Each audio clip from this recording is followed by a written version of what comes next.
ஆண்டவராகிய இயேசு கிறிஸ்துவின் இனிய நாமத்தில் உங்கள் ஒவ்வொருவருக்கும் கிறிஸ்து பிறப்பின் தின வாழ்த்துக்களை தெரிவிக்கிறேன். வேதம் சொல்லுகிறது, மத்தேயு எழுதின சுவிசேஷம் 6ஆம் அதிகாரம் 33வது வசனம்.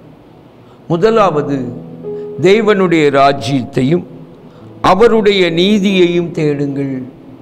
நம்முடைய வாழ்க்கையில் பிரதானமாய் முக்கியமாய் தேட வேண்டிய 2 காரியத்தை குறித்து இந்த வசனம் சொல்லுகிறது.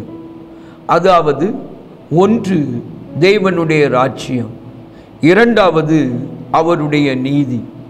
இந்த கிறிஸ்மஸ் தினத்திலே, கிறிஸ்து பிறந்த தினத்திலே நீதி என்பது என்ன என்று பார்க்கும் பொழுது வேதம் சொல்லுகிறது, 1 கொரிந்தியர் 1ஆம் அதிகாரம் 31வது வசனம் இப்படி சொல்லுகிறது, அவரே இயேசுவே தேவனால் நமக்கு ஞானமும் நீதியும் பரிசுத்தமும் மீட்புமானார்.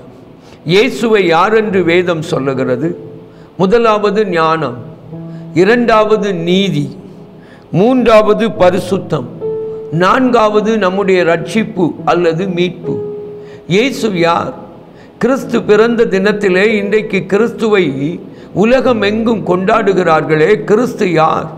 இயேசு கிறிஸ்து யார்? அவரே நம்முடைய ஞானம். என கண்பானவர்களே, இன்றைக்கு உலக ஞானத்திலே தங்களுடைய வாழ்க்கையை அமைத்து கொள்ள வேண்டும் என்று தேடுகிறவர்கள் ஏராளமான பேர். ஆகையின் நிமித்தம், உலக ஞானத்தின் நிமித்தம் இன்றைக்கு அநேகர் பெற்றுக்கொள்வது வாழ்க்கையிலே வெறுமை. ஆனால் இயேசுவை உங்களுடைய வாழ்க்கையிலே, அவருடைய வார்த்தைகளை உங்களுடைய வாழ்க்கையிலே, அவருடைய வசனத்தை உங்களுடைய வாழ்க்கையிலே ஞானம் என்று அறிந்து அதை ஏற்று அதன்படி நடப்பீர்கள் என்று சொன்னால், உங்களுடைய என்னுடைய வாழ்க்கையிலே ஒன்று பெருகும், நீதி பெருகும். என கண்பானவர்களே, ஏனென்றால் அவருடைய வசனம் பிழையில்லாதது, குற்றமில்லாதது, குறைவில்லாதது, குறைவற்றது. அது உயிர்ப்பிக்கிற வல்லமை உடையது. வாழ்க்கையிலே மரித்த நிலைமையில் இருக்கிற, வாழ்க்கையிலே செயல்படாத நிலைமையில் இருக்கிற, அழிவை நோக்கி நம்மை கொண்டு செல்லுகிறவைகளில் நின்று நம்மை விடுதலையாக்கி நம்மை உயிர்ப்பிக்கிற வல்லமை உடையது அவருடைய வசனம் ஆகிய நீதி. மூன்றாவது, இந்த ஞானமாகிய அவருடைய வார்த்தை, அவருடைய வசனம் நம்முடைய வாழ்க்கையை நீதியிலா நிறைய செய்கிறது மட்டுமல்ல, நம்மை என்ன செய்கிறது? பரிசுத்தமாக்குகிறது. என கண்பானவர்களே, உலகத்தின் எந்த புத்தகமும் நம்மை அறிவடைய தான் செய்யும். உலகத்தின் எந்த செய்திகளும் நம்மை அறிவுதான் பெறச் செய்யும். அந்த அறிவும் 2 வகையாக இருக்கும். ஒன்று நல்லறிவாய் இருக்கும், இன்னொன்று அவசியமில்லாதவைகளை அறிய செய்கிற அறிவாய் இருக்கும். ஆனால் வேதமோ, அவருடைய நீதியோ, அவருடைய வசனமோ, ஆண்டவர் இயேசுவின் வார்த்தையோ நம்மை பரிசுத்தமாக்குகிறது, நம்மை பரிசுத்தமாக்குகிறது.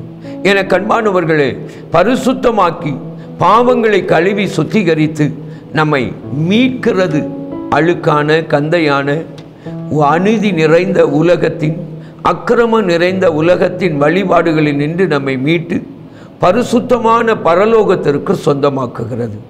என கண்பானவர்களே, இந்த கிறிஸ்மஸ் தினத்தில் இயேசுவை உங்களுடைய வாழ்க்கையிலே ஞானம், நீதி, பரிசுத்தம், மீட்பு என்று அனுபவிக்கிறீர்களா? அனுபவித்திருக்கிறீர்களா?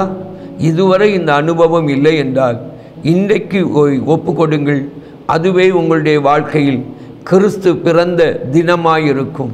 இது எந்நாளும் உங்களுடைய வாழ்வின் அனுபவமாயிருக்கட்டும்.